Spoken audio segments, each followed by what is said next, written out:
And now we welcome the gentleman who uncovered those forbidden works of art and brought them for all the world to see. Please welcome award-winning foreign correspondent Stephen Kinzer. Welcome to Flom. Great to be here on Martha's Vineyard. You know, you're a man who's traveled every continent and every city and covered wars, and then you find yourself in this little dusty museum. Well, actually, covering wars is only the most visible part of the foreign correspondent business. Actually, I was never interested in the news that just happened today. I'm always interested in two other things. One is, what happened yesterday? How did we get here? What created this situation?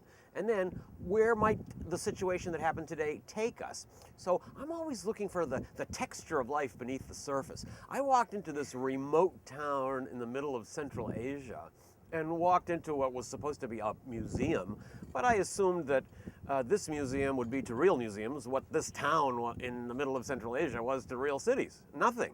But actually, I walked in there and I was totally shocked.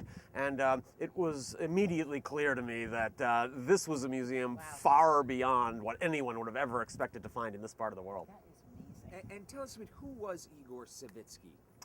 I didn't know the answer to that question when I walked into this museum, but as I walked around the museum and I started seeing what was on the wall, this spectacular collection of Russian avant-garde art, something you wouldn't find anywhere else in the world, I said to the museum director, how did this happen?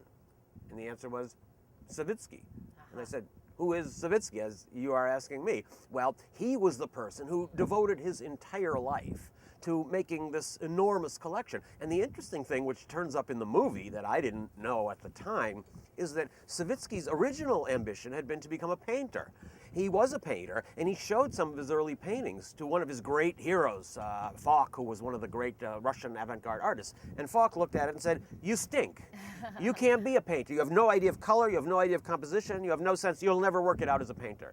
And But then he saved the entire world. Right. One logical answer would be to say, you're a jerk. Right. I want to be a painter. But no, he said, he must know. Fine. There must be another job for me in this world. And he found it. That is amazing. And what about the provenance of this art, Stephen? I mean, was it all legally allowed to be shown in this museum, or did you open a can of worms when you exposed this to the world? Well, it was a quasi-legal job that Savitsky did.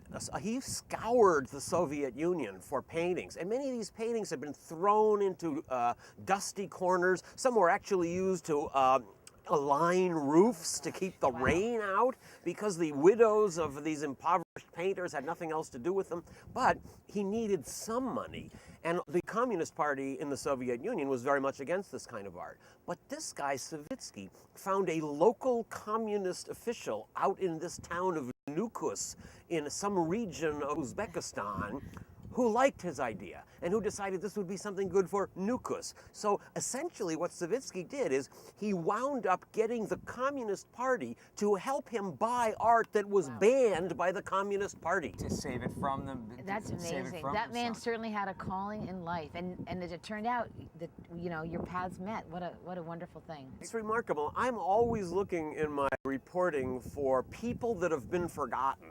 You know, history is written according to what seems important at this moment, but later on you begin to look back and see, the people we thought were important in history really didn't turn out to be that important, but there are unknown figures there who are fascinating, and this movie really brings one of them to fore. Preserve art in the face of such oppression and such a threat to it. But we want to thank you so much for working so hard and bringing the film to us here. We really appreciate it. Really It's a fun really to good meet thrill you. to be able to present it here. Thank you. Absolutely. And Thank you. stay with us. We've got a bunch of great more guests, a terrific show coming up.